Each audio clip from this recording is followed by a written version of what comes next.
So, ito na siya.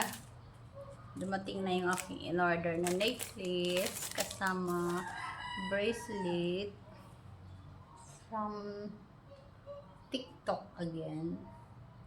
And 100 lang siya mahigit. 133. Meron ka ng necklace and of course the bracelet. Ayan, try na siya.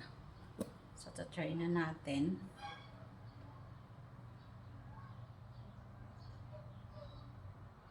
Pero hindi natin afford pa yung ginto-ginto. So, dito tayo sa fake.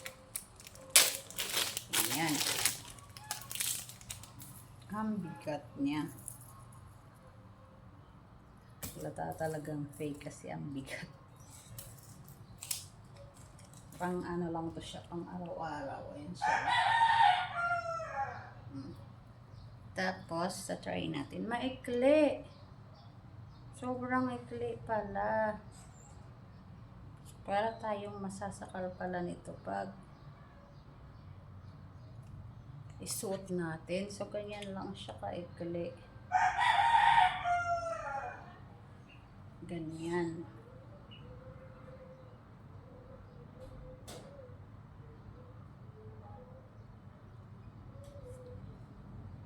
So, see, ganyan lang siya.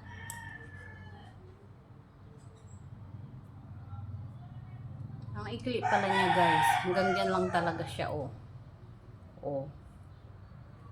And then, ito yung bracelet niya. Ang bigat. Bigat sa pakiramdam. Ayun yung hikaw, the freebie from the Warada product.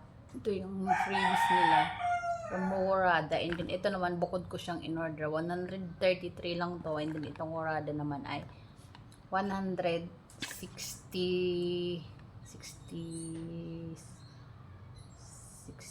ata yun.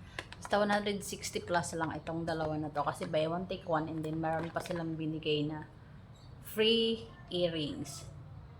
O, tapos ito, bukod ko siyang in-order. Ito naman siya. Terno naman siya, magkasama necklace and earrings. 133 lang siya. Pero, mabigat pala kasi nga fake. Malata siyang mabigat. And then, ang ikli. So, wish lang natin na tatagal siya kahit 2 araw man lang dito sa ating balat na hindi umitim dahil acidic tayo masyado. So, ayun yung kasama niyang bracelet. Ayan. Meron pa siyang parang papindant or pa lawit-lawit siya na heart. And then ito din meron din siyang heart. Meron sila may heart. Pero, tingnan natin kung ilang araw siyang hindi kukupas or ilang araw natin siyang susuotin na hanggang sa umitim. Ayan. See.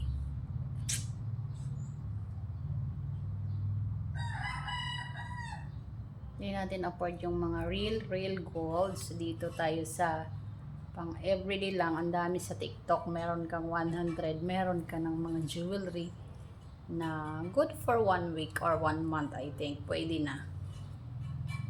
Ayan siya. Ayan siya, oh. Ang ikli.